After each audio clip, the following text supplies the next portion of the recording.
Hello, dear listeners, and welcome to a new episode of our Letter to Vox podcast. We are launching into a deep dive today that is truly foundational. We're going to be exploring the very definition of modern political economy, and we're doing it through the lens of one of its greatest architects, the celebrated French thinker, Jean Baptiste Say. It really is that kind of intellectual groundwork that once you lay it down, it just changes the entire landscape forever. And we're focusing primarily on his monumental work, a treatise on political economy. Which was first published way back in 1803. Exactly. And this wasn't some, obscure academic text that nobody read. The American editor of the 5th edition, writing decades later in 1834, made a point of saying it had already gone through huge print runs. Right. It was translated into German, Spanish, Italian, and it became a core textbook in universities all across Europe and the Americas. It was, for a time, essential reading. Absolutely. So for you, our listener, our mission today is ambitious, but I think very clear. We want you to quickly grasp the core, truly revolutionary contributions of Say. Because he didn't just write about economics. No, he elevated political economy to the rank of a recognizable science.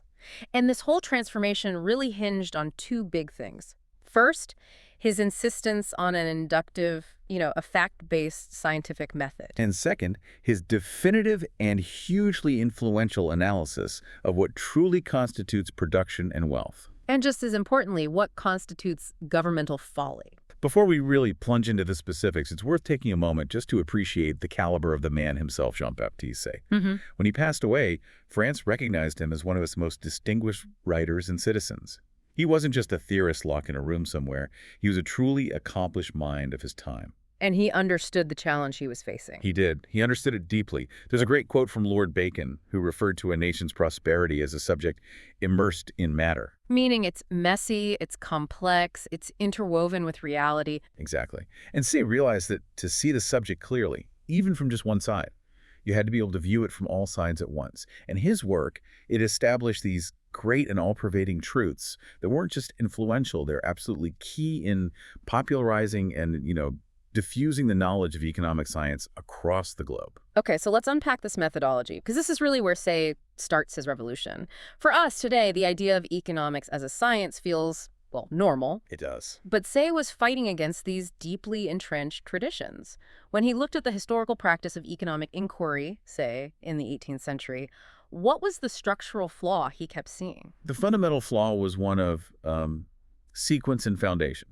Say observed that these grand systems were formed before the facts were established. So they had the theory first, and then they looked for evidence. Pretty much. Earlier schools of thought, specifically the economists, who we know as the physiocrats, and also the mercantilists, they built these huge overarching frameworks based on what he called gratuitous assertions. So not based on observed reality. Not at all. They didn't start with the world as it was. They started with these abstract, general propositions, almost like theological axioms. So they would just assert, for example, that all wealth comes exclusively from the land. Right. Or that a nation's only goal is to hoard as much gold as possible. And then they'd try to cram all the messy, complex, real-world facts into those tidy, pre-existing boxes. Exactly. And Stumpy found this inevitably led to maxims that were, in his words, evidently at variance with common sense and universal experience. They ended up combating in the clouds. I love that phrase. It's perfect, isn't it? Yeah. They were just arguing, hypothetically, completely divorced from the practical mechanics of how things are actually produced and exchanged. And he saw this as the ultimate stumbling block to progress, just like the errors in, natural philosophy before the Enlightenment. Which brings us to his solution, adopting the Baconian approach. If political economy was going to become a real science and move beyond just speculation, it had to adopt the inductive method. So what does that actually mean in this context? It means we must only admit facts that have been carefully and rigorously observed. And then, just as important, we have to rigorously deduce the consequences from those observations. It sounds so simple. It is, but it's profound. Yeah. It's the difference between a purely descriptive field, like, say, 18th century botany, which was just listing and categorizing plants, Right. and a true experimental science, like chemistry, which actually unfolds the reciprocal action of substances. You mix A and B and you see what happens. Well, you're looking for cause and effect. Exactly. And Say believed that strict adherence to this method was the only way to bypass all the personal biases, the prejudices, and the reliance on outdated authorities that have been constantly, interposed between humanity and economic truth. So the foundation had to be solid, defined facts. And Say wasn't content just to say, use facts. He meticulously defined two critical classes of facts. Could you elaborate on that distinction for us? Certainly. First, you have what he called the objects that exist. These are the physical realities, the raw materials, the markets, the institutions, the people. And you have to see them exactly as they are, in all their qualities and all their relations. No idealizing. No idealizing. And second, you have the events that take place. These are the phenomena you see when you're observing how those objects interact, and how things actually happen. For instance, observing that metals become fluid when you heat them, or that prices rise when supply is suddenly constrained. And crucially, Say argues that political economy rests upon the rigorous deductions of undeniable general facts. These aren't just one-off observations. Precisely. A general fact is built upon numerous particular facts that have been carefully observed, and where the results have been uniformly the same. But what about exceptions? There are always exceptions in economics. He recognized that, Yeah. but he argued that those exceptions don't nullify the general fact. In fact, they often confirm the existence of other underlying principles, often temporary ones, that are causing the deviation. Can you give us a concrete example of that? The text mentions interest rates and risk. Yes, that's a perfect one.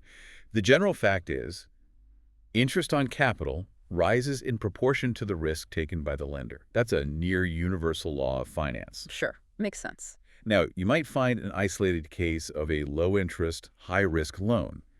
Say would argue that this one instance doesn't disprove the general law. So what's happening there? That specific event is likely due to an exceptional cause. Maybe the lender was ignorant of how high the risk really was, or maybe there was personal gratitude involved, or even fear. But as soon as you remove that exceptional cause, the general law of risk premium immediately resumes its force. So you can't build a national monetary policy on one instance of an ignorant lender. You can't. And that insistence on consistency leads him directly to his critique of isolated facts. He warned that a new particular fact, when you take it in isolation, isn't enough to shake your confidence in a well-established general fact. Right, there's that famous analogy he uses. The feather, yes. You might observe a light feather mount briefly in the air before it succumbs to gravity, but you don't instantly overturn the universal law of gravitation. No, of course not. You assume there's a gust of wind or something. Exactly. You recognize that some unknown circumstance, a current of air, static electricity, must be causing the temporary variation. And it's the same in economics. We have to look beyond the single, quirky outlier. A policy that failed once might have failed due to three separate hidden factors, not because the underlying economic principle was flawed. And this whole framework gives us a clear understanding of why he was so dismissive of something called political arithmetic. What exactly was that, and why did Say see it as, well, unscientific? Political arithmetic was basically the 18th century version of big data, I suppose. It was the attempt to quantify state activity, primarily through statistics. So census data, customs records, revenue figures. Which sounds useful. It is useful, but Say dismissed it as a science because he argued it was nothing more than the mere arrangement of statistical data. It's the difference between collecting and analyzing. Gathering a ton of facts about trade flows or tariffs or population size is one thing, but it's not political economy. Political economy, in his view, required rigorous deduction from established general principles. So if I understand correctly, the political arithmetic school could tell the government, last year we imported X tons of sugar, but it couldn't tell them why that number was X or what would happen if they imposed a new tariff on it. Precisely. They provided data without context or causality. And Say's reflection here is so profound, and it applies just as much today. He says a knowledge of facts without a knowledge of their mutual relations, without being able to show why one is a cause and the other a consequence, is no better than the crude information of an office clerk just doing tabulation. So if you don't grasp the principles that you derive from the general facts, you can't really conduct any complex inquiry, let alone try to govern a nation's economy. You can't. The whole point of the science is to predict the consequences of actions, not just tally the results of the past. That sets the methodological stage perfectly. So now we can move into the actual mechanics of wealth creation. And this is where Say made his most decisive break with the past. He established a fundamental theory of value creation that really stood in direct opposition to the dominant views of the time. What is his fundamental theory for how wealth or values produced is created? Say's a great synthesis is that value is exclusively attributable to the agency and the concurrence of three, and only three, sources: industry, capital, and natural agents. And he was adamant about this. Yep. Only those three. Only those three. He insisted that no other factors can produce value or add to human wealth. And that seemingly simple statement was revolutionary because it forced a complete revision of the errors of his predecessors. Okay, so let's break down that contrast with predecessors. We all know Adam Smith's monumental contribution, but said Smith made a fundamental error regarding the sources of wealth. What was it? Well, Smith's enormous influence had really cemented the idea that all values represent pre-exerted human labor, that wealth is, labor accumulated. Right, the labor theory of value. Which led him to the conclusion that labor is the sole measure of wealth or value. And Say argued this was just a logical distortion. While labor, or industry as he calls it, is absolutely essential, to claim it's the sole measure or the sole source just ignores two other indispensable concurring factors. So Smith, in Say's view, was conflating the indispensable role of labor with it being the exclusive source of value. Exactly. And then on the other side of the coin, you had the physiocrats or the economists who dominated French thought before Say. Their error was almost the mirror image of Smith's. So what was their take? The physiocrats maintained that human labor actually consumed an equivalent value in subsistence and materials, leaving no net produce. So for them, only nature, only the earth, produced a gratuitous value or a net produce, which they called the produit net. So Say comes along and essentially says, look, you're all partially right, but you're all fundamentally wrong because you're ignoring the necessary concurrence of all three. That's it. He insists that the observation of facts, his inductive approach, clearly demonstrates that industry, capital, and natural agents all have a role, and they all charge a price for that role. He brings the science back to observation, and he gives the role of natural agents a huge amount of importance. Tremendous importance. He argues that nature executes an essential part of the production of values. You just have to think about a farmer. The farmer applies industry and capital, sure, but nature, the sun, the rain, the soil, does the actual work of transforming a seed into grain. And this natural agency is paid for. Paid for? How does nature get paid? It's paid through the land proprietor. The equivalent paid to the landholder, which we call rent, is essentially the payment for the concurrence of that natural agent. I see. Say specifies that natural agents that are capable of appropriation, like a piece of fertile landform, an item of productive land, means precisely because they will not yield their concurrence without an equivalent. If I want to use your productive land, I have to pay you for the use of that natural productivity. That's a very powerful point. But what about natural resources that aren't strictly owned by someone, like a public river or a stone quarry that's open to all? He addresses that nuance. Even where a natural agent is not exclusive property, say an unappropriated stone quarry or a public river you can fish in, the products are still obtained only by the necessary concurrence of industry and capital. So even if the river is free? Right. The river or the quarry might be free, but you still need the industry to fish or to quarry, and you need the capital, the boats, the nets, the tools to actually make the production happen. Without industry and capital, the fish in that river remain completely unproductive and valueless to you, which just reinforces the necessity of all three factors acting together. Let's consider how industry and capital fit into this framework. Say emphasizes that the three sources of wealth do not necessarily need to belong to the same individual. This seems like the foundation of economic organization in a modern society, isn't it? It is absolutely the basis of exchange and specialization. An industrious person can offer their industry, their labor, or their skill to a person who possesses capital and land, and they receive wages. Or a landholder can lend their estate to someone with capital and industry, and they get rent. Or a capitalist can lend their accumulated value to a person with industry and land, and they receive interest. Since all three concur in the creation of value, the use of each one bears value and is paid for, whether that's through rent, interest, or wages and profits. I think many listeners might miss the subtlety of how Say viewed the common laborer in this equation. The laborer is often thought of as only providing industry, but Say says even they advance some capital. He clarifies that, yes. Even the common laborer contributes some capital, though it's often a very small amount.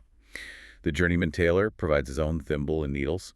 The bricklayer brings his own trowel. Small things, but they are capital. They are. And more fundamentally, they all have to be clothed and fed while they work. And while their clothing, tools, and subsistence are ultimately funded out of their wages, they are advanced by the laborer himself in anticipation of that wage payment. So they are, in effect, self-funding small amounts of capital. In a way, yes. Say points out that it's actually very rare to find an adventurer in industry so poor as not to own at least a share of the capital embarked in his own profession, however small that share may be. Now that we've established what creates wealth, industry, capital, and nature, say, dives deeper into how industry actually executes its function. He meticulously breaks down human industry into its component operations. He finds that human industry, no matter what field you're in, consists of three distinct consecutive operations, which often get kind of blurred in common discussion. Okay, so the first operation is what he calls study or science. This is the prerequisite knowledge. Using his locksmith example, this is the abstract knowledge of natural laws. Understanding the properties of iron, how to refine the ore from the earth, and the principles by which metal can be fashioned and hardened. This is the theoretical basis. Exactly. Then the second operation is application or purpose. This is taking that theoretical science and applying it to a specific, useful purpose that's dictated by human want. For the locksmith, this means concluding that if you shape the metal in a certain intricate way, you can create a mechanism, the lock, that will secure a door to all but the person who has the key. This is the engineering step, the conceptual design. Yes, the creative, managerial, or engineering step. And finally, the third operation is the raw physical work, execution or manual labor. This is the actual performance of the forging, the filing, the assembly of the component parts that were suggested by the first two steps. And this tripartite division naturally leads to the division of labor. It has to. Rarely is one person, the philosopher doing the science, the manufacturer doing the application, and the operative workman doing the execution. The manufacturer needs practical technical skill, which, say, notes you only gain by actually pursuing the occupation itself through repeated trials, successes, and failures. So the theoretical knowledge isn't enough. Not at all. That technical skill has to complement the abstract science. A brilliant chemist might understand the theoretical physics of spinning cotton, but without the practical application and execution skill acquired through apprenticeship, they will absolutely fail as a spinner. The moment you introduce this concept of specialization, you have to address commerce. Historically, commerce was viewed with a lot of suspicion as merely an exchange of existing values, not a creator of new ones. Say had to make a very strong case for the productivity of commercial industry. He completely refutes the idea that commerce only costs money, or that merchants are just living at the expense of producers. Commerce is essential because products, whether they're raw materials or manufactured goods, are often not available where the consumer actually lives. Due to variations in soil or climate or specialized factories. Exactly. So commercial industry provides the crucial value add of transport or conveyance. It creates value through utility of place and time. And he illustrates this beautifully with the example of Spanish wine. He does. When a Parisian trader buys Spanish wine in Alicante and transports it to Paris, its value demonstrably increases in the hands of that trader, and not just at the moment of the final exchange. Why? Because the consumer in Paris is willing to pay more for the wine in Paris than they would in Alicante. Sure. The difference in price, minus the costs of transport and risk, is the value created by the commercial industry's act of conveyance. So the value isn't just the inherent quality of the wine itself, but the utility of having it where and when the consumer needs it. Absolutely. And commercial industry includes external commerce, wholesale, retail, all these occupations, including the agents, the insurers, the brokers. They are all truly productive. Without their complex agency, the final consumer would never be able to enjoy the product, or at least only at an impossibly high cost. And any improvement in that chain. Any improvement, like substituting a canal for a slow road, reduces the cost of production and immediately benefits the consumer by lowering the price without necessarily hurting the efficient producer. Which brings us to the division of labor itself, which, say, celebrates as a skillful mode of employing human agency that multiplies social productions dramatically. It is the engine of efficiency. The analogy of the plow is so powerful here. If cultivation could only be done by spade or hoe, the vast majority of humanity would be locked into just raising the bare, necessary subsistence. Right. The invention of the plow releases hands for other arts, the essential arts, the frivolous ones, and crucially for the cultivation of the intellectual faculties. And the immediate economic effect is pretty clear. Division of labor cheapens products by raising a greater quantity at the same or less charge. And who ultimately benefits the most from this? The consumer. Competition ensures that the profit gained by the producer through their efficiency is eventually competed down. This forces the price down, guaranteeing that the consumer benefits the most from the saving that was affected. The system works for the benefit of the multitude, not just the specialized few. This is where we should probably pause for just a brief moment. Don't forget to subscribe and leave a like if you enjoy this podcast. Now, despite Say's deep appreciation for the efficiency of specialization, he was also keenly aware of a really serious drawback inherent in the division of labor. Right. He notes that it does, in some degree, degrade the faculties of man in his individual capacity. And that's a harsh observation, especially coming from a liberal economist. It is. Why does he feel the factory worker is degraded? Because the laborer's occupation is reduced to one or two simple, continually repeated, monotonous tasks. Their whole attention is directed only to these minute operations. The person who spends their entire life putting the head on a pen or performing one small repetitive action on a cotton loom uses their mental faculties less and less. They're focused only on the manual execution. Their intellect is starved. So the economic benefit comes at a human cost. Say, even contrasts the hyper-specialized operative workman negatively with the self-reliant peasant or even a savage. He does. The surrounding commentary from his editors suggests that the hope was that wise institutions and general instruction, education, could counteract this fatal effect. So educate the laborer. Yes. The hope was that by educating the laborer, they could find intellectual enjoyment and moral improvement outside of their monotonous profession, and this would prevent them from sinking below the intellectual level of less specialized people. The factory might demand only a small fraction of their brain power, but society could ensure the rest of their mind remained active and engaged. The principles of production that Say laid out, they naturally lead to a very powerful argument against state intervention. I mean, if wealth creation is governed by these universal, observable general facts, then government interference becomes folly. Let's start with the folly of prescription. Governments, then as now, love to tell people what to do. They do, and they often attempt to influence production by prescribing what kind of products should be raised or how it should be produced. You can think of detailed prescriptive methods for agriculture or mandatory manufacturing processes. Savy argues this is just an attempt to command wealth into existence, which is fundamentally impossible. And why is it always wrong for the government to dictate production? Because the natural wants of society are already determining demand, and that demand, in turn, dictates where higher profits can be made on land, capital, and labor. The market is constantly optimizing the direction of productive power. So the government is just getting in the way. It is. Government attempts to interfere usually proceed from, as he says, false ideas of the nature of things. This belief that the administrator somehow knows better than the market. And by distorting the natural incentives of profit, they only succeed in misdirecting capital into less profitable, less desirable, or just less efficient branches of industry. And his most forceful arguments were leveled against the deep-seated economic dogma of the time, the mercantilist system. This forms his anti-mercantilist stance. He saw the exclusive or mercantile system as pure delusion. Mercantilism held that a nation's profit derived from a favorable balance of trade. Meaning you export more goods than you import. And you receive the difference in specie or bullion, gold and silver. The whole goal was to hoard money, because they believed that money equaled wealth. And Say just smashed this concept with one definitive maxim, which is truly the cornerstone of his argument against protectionism.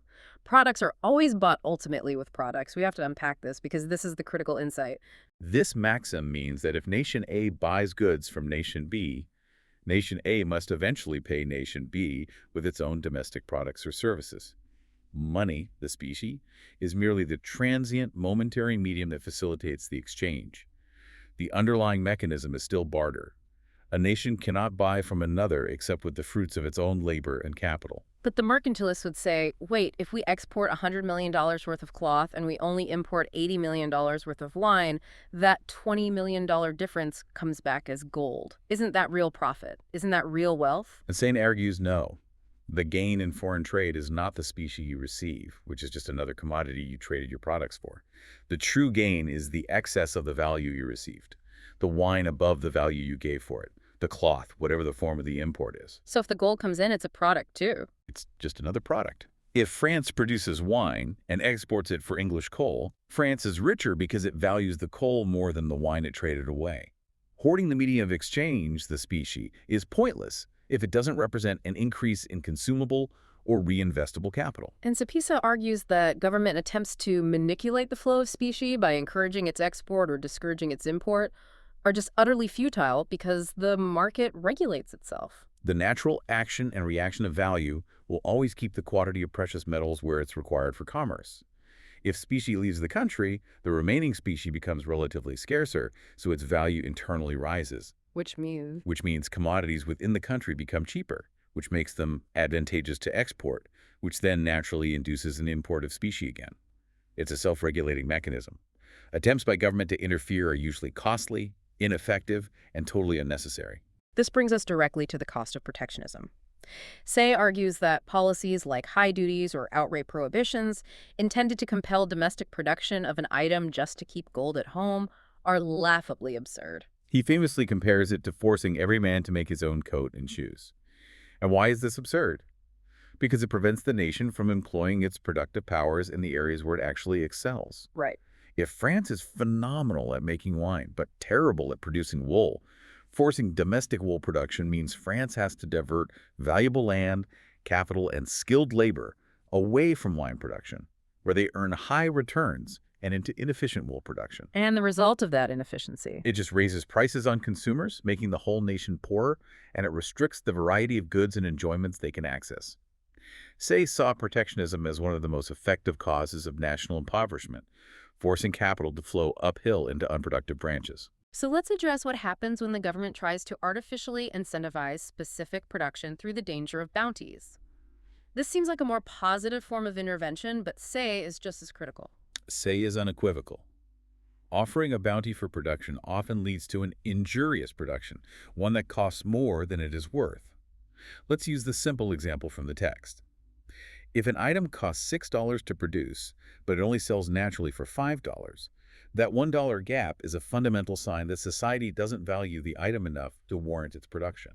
But if the government offers a $1 bounty, production can continue. Yes, the producer makes a profit and they're happy, but the public revenue, the nation at large, is a loser of $1 for every single unit produced. That bounty is a present from the government over and above ordinary profits, and it's funded by general taxation. So Say is asking, why force the nation to produce something that inherently costs the collective more than the final buyer is even willing to pay? Exactly. It is a permanent national drain. He does mention the famous historical case of Colbert, Louis XIV's minister, who actively encouraged the creation of silk and wool manufacturing in France. Say acknowledges France's subsequent beautiful output in these areas, but he maintains it was still dubious policy. Right. Say suggests that the success, if there was any, was in spite of the principle, or perhaps because Colbert's capital advancements were just so large that they were reemployed in reproduction, temporarily throwing individual revenues into the aggregate productive capital. But the American editor's note on this is very telling. What does it say? It says that contemporary authorities generally agreed that Colbert's overall administration significantly damaged national riches, despite creating a few glittering industries. The general harm of arbitrary direction outweighed the specific gains. Which leads to the broader point regarding the harm of arbitrary regulation, from guild rules to excessive fees and customs. These arbitrary regulations are universally employed by bad governments because they are flattering to the men in power. They give them this false air of wisdom and foresight. Rules dictating freedoms, apprenticeships, or specific trade processes are often just police expedients used to extend personal authority, and they prove costly and vexatious to those who are actually trying to produce efficiently. And yet, Say observes that Britain, his contemporary rival, was thriving despite having numerous restraints. How did he reconcile this? He argued that Britain's prosperity thrived despite the restraints, and it was due to far more powerful fundamental economic freedoms. He identified 4 core strengths. Okay. First, the general liberty of trade. Second, the unbounded liberty of transporting domestic goods, no internal customs. Third, the complete inviolability of all property. And fourth, the country's enormous accumulated capital. These fundamental liberties compensated for the specific, small-scale regulatory irritations. There is one piece of regulation Say fully endorses, though: patents as productive encouragement. Yes. Say approves of exclusive rights granted to an inventor. Unlike a bounty, the public is no loser at the moment the patent is granted. The inventor receives a premium that's charged upon consumers, which incentivizes innovation, but only if the innovation is actually useful. If the invention is useless or it's already known, The public doesn't suffer, and only the inventor who paid for the patent is the loser. So it's a mechanism that rewards successful value creation while minimizing national loss from failure. That's it, exactly. Moving from the mechanics of production to finance, Say establishes a crucial distinction that's often missed by governments and laypersons alike. Achieving monetary sanity requires distinguishing money from capital. He calls the confusion between an abundance of money and an abundance of capital a prevalent error. This error has driven centuries of bad policy. Say stresses that the rate of interest, the cost of borrowing, depends entirely on the availability of value accumulated and destined to beneficial investment. That is the definition of capital. It does not depend on the quantity of specie or money circulating in the market. Not at all. You could increase the quantity of currency tenfold, but if the quantity of disposable capital doesn't multiply proportionally, if there aren't more factories, tools, or raw materials available for investment, the interest rate will remain unaltered. The demand for real, productive value still outstrips the supply. Why is money so often confused with capital? Because money is the universal medium of exchange. It's the spontaneous preference of those whose products you wish to purchase. But at its core, Say reminds us, specie gold or silver is simply another commodity. He makes the point that if wheat were spontaneously preferred as the medium, it would function as money. It's useful for exchange, but it is not inherently productive capital itself. And this clarity allowed Say to deliver a devastating critique of a policy that was often favored by cash-strapped monarchs, the deceit of currency alteration. Governments have historically believed they could raise or depress the value of money at their pleasure. This is one of the most intellectually dishonest moves a government can make. The historical example of Philip I of France provides Say's proof point for the futility and injustice of this. What did he do? Philip adulterated the lever. He reduced its silver content from 12 ounces down to 8 ounces, but he kept the name Leve. He believed the value remained the same because the name remained the same. But the value, the real purchasing power, dropped by 1/3 instantly. Instantly. The injustice was immediate and widespread. Creditors who were owed 1,000 livres received paper or coin that contained only 2/3 of the silver they were owed. Landlords received 2/3 of their rent in real value. This was a huge instantaneous transfer of wealth from creditors and fixed income earners to the debtor, which was often the king himself. But didn't the king profit from this? It sounds like a clever way to pay off debts on the cheap. The deception was temporary, and it was quickly negated.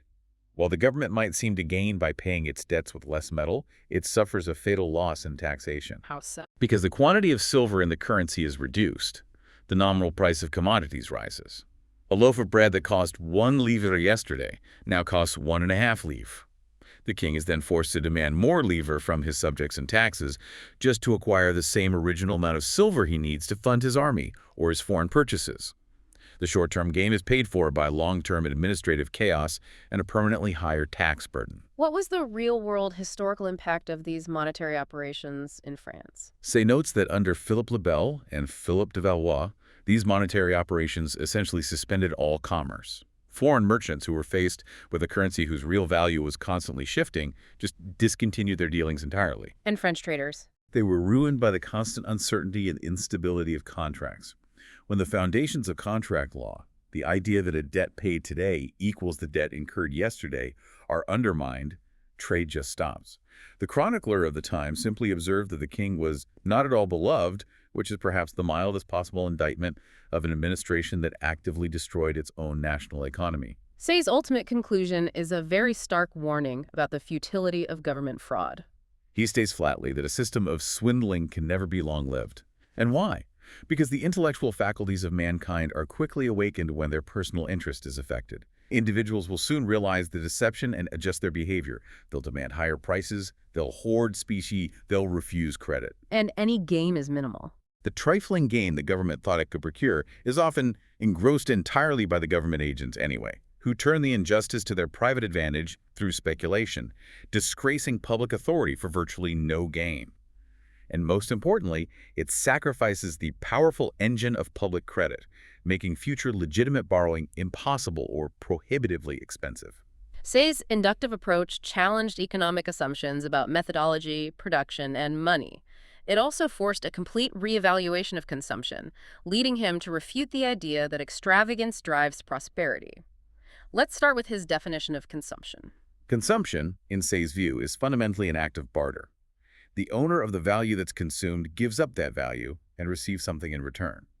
And that return falls into two classes, either the satisfaction of a personal want or a fresh value equivalent to the value that was consumed. And this gives us our two categories, productive consumption and unproductive consumption. That's right. Productive consumption is consumption that results in the creation of a fresh value. This is investment.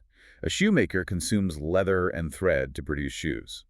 The old value, the leather, is replaced by the new, greater value of the shoes. Okay, and unproductive consumption. Unproductive consumption is consumption purely for the immediate satisfaction of a personal want, and it yields no replacement value.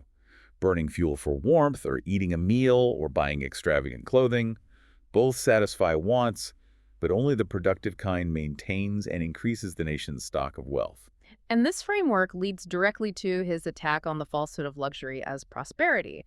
Many thinkers and, popular sentiment held the belief that consumption originates production, and therefore that frugality is adverse to prosperity. They praised luxury as a necessary driver of the economy. Say's refutation of this is absolute and uncompromising. The key insight is that the encouragement that luxury affords to one class of production is necessarily withdrawn from another. So it's an opportunity cost. It's a huge opportunity cost. If I spend $100,000 on a massive diamond necklace, that money is used to pay diamond cutters, designers, and jewelers. But that same $100,000 is now not available to fund a new factory, or buy better agricultural equipment, or invest in education. It's a zero-sum game in terms of capital allocation. Revenue is increased solely by reproductive consumption, by investment, not by luxurious spending. Luxury, in his view, is simply the consumption and the destruction of accumulated value for non-productive enjoyment. Which is why he reaches the stark conclusion that misery is the inseparable companion of luxury.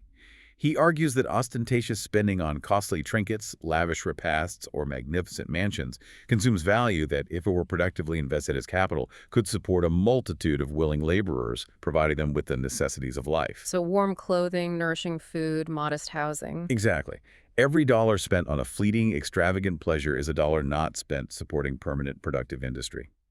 The gold buckles of the rich man leave the poor one without shoes, metaphorically speaking. He cites Voltaire's error regarding Louis XIV's superb edifices, Versailles, for example, which Voltaire claimed were by no means burdensome to the nation because they circulated money. And Say uses this to demonstrate what he called utter ignorance of political economy.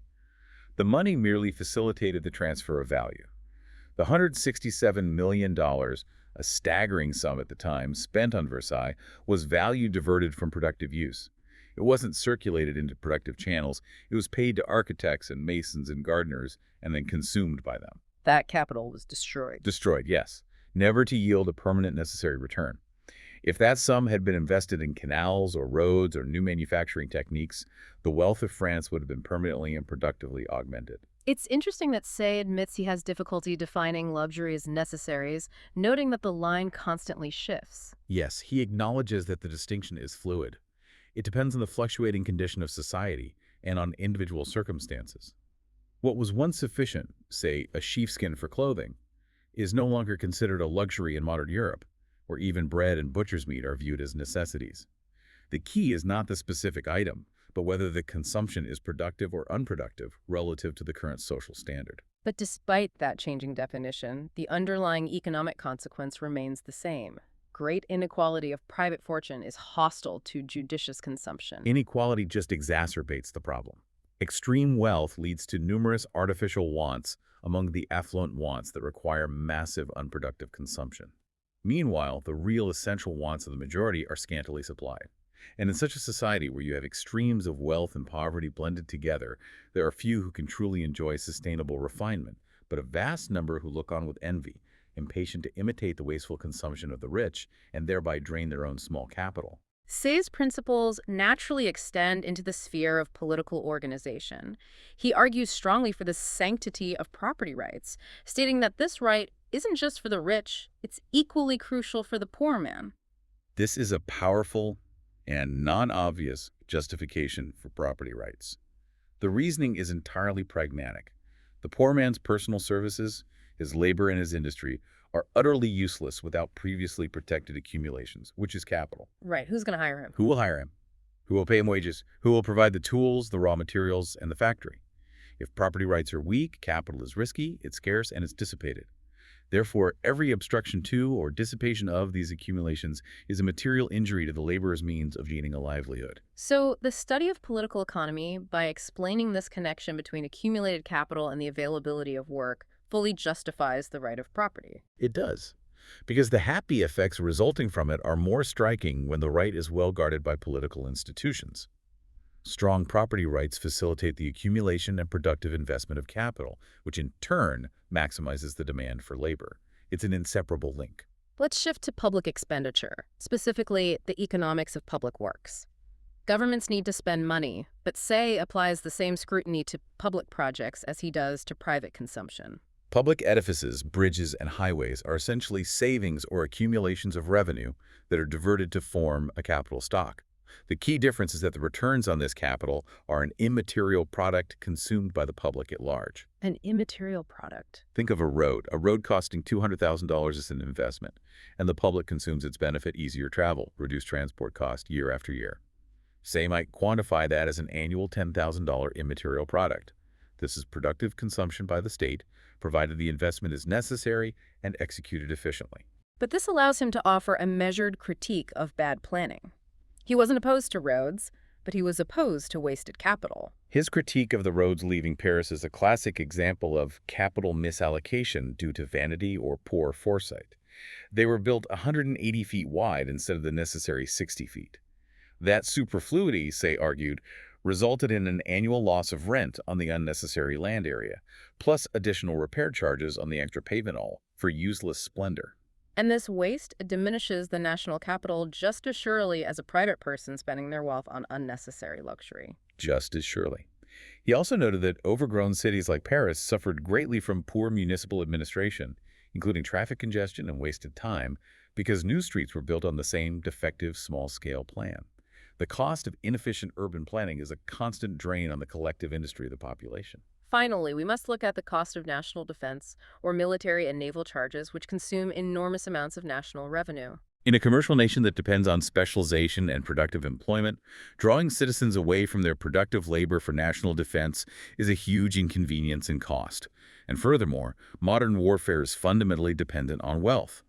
A poor nation, no matter how spirited, can no longer withstand a rich, organized, commercial one. He makes a bold prediction about the global future, suggesting that national strength will follow national science and civilization. Yes, he predicts that every nation whose agriculture, manufacture, and commerce are ruined by bad government or exorbitant taxation must inevitably fall into the yoke of more provident neighbors who have sustained their productive capital. Civilized nations have the financial means to maintain vast standing armies and technological superiority. Power follows productive capital. And that leads to his hopeful future outlook on warfare. Say posits that intelligence will eventually teach nations that they have absolutely no real interest in fighting one another. Why, economically, is victory illusory? Because the costs outweigh any glory. Consider the financial structure of war. It is funded by taxation and massive loans. The vanquished nation is taxed by the victor, sure, but the victor is simultaneously taxed by its own domestic authority to pay back the war loans. The expenditures ensure there is little to no diminution of expense for either side, only a vast destruction of capital. He calls glory a mere toy of the most extravagant price. One that does not amuse rational minds for long. For private individuals, the greatest economic benefit is entire freedom of intercourse, which is only possible in peace. War is the ultimate act of unproductive consumption. That was an immensely detailed journey through the core principles of Jean Baptiste Say, whose work provided a crucial correction and a framework for understanding how true economic prosperity is created, and critically, how it is so often squandered by governments. Let's distill Say's vision down to the central takeaways, the bedrock of his economic science. First, we have the inductive method. Political economy is only a science when it uses rigorous deduction from undeniable general facts, entirely excluding speculation, abstract axioms, and mere statistical arrangement. Second, the true sources of wealth are concrete. Value is created only by the concurrence of industry, capital, and natural agents, including land. And this definitively rejects the doctrines that centered wealth solely on labor or land. Third, the principle of anti-interference is vital. Government attempts to prescribe production, favor national shipping, or restrict trade through mercantilism inevitably raise prices, diminish consumer wealth, and fundamentally misdirect capital, flying in the face of the maxim that products are always bought ultimately with products. Fourth, monetary sanity must prevail. Money is a commodity, and confusing its abundance with capital leads to disastrous policies like currency debasement. Such fraud destroys public credit and inflicts widespread injustice on creditors, even when it's disguised by clever nominal accounting tricks. And finally, frugality over splendor. Luxury and unproductive consumption do not drive national prosperity, they merely divert and destroy valuable capital. And this leads to the coexistence of opulence and misery, and only reproductive consumption investment increases the productive wealth of the community. Say really leaves us with a powerful, forward-looking challenge. He posits that if nations should ultimately understand that their true interest lies in mutual amity, free intercourse, and economic moderation, thus saving the enormous expenditure currently devoted to war and restriction, what might the global application of these principles achieve beyond mere wealth? In terms of human ingenuity and moral advancement. The least step taken towards disseminating sound principles, he concludes, is immediately productive of good and ultimately yields the happiest fruits. So what does this all mean? The choice for a nation is whether to endure injuries constantly inflicted by its own folly, or to choose prudence and sound, scientifically derived economic principles.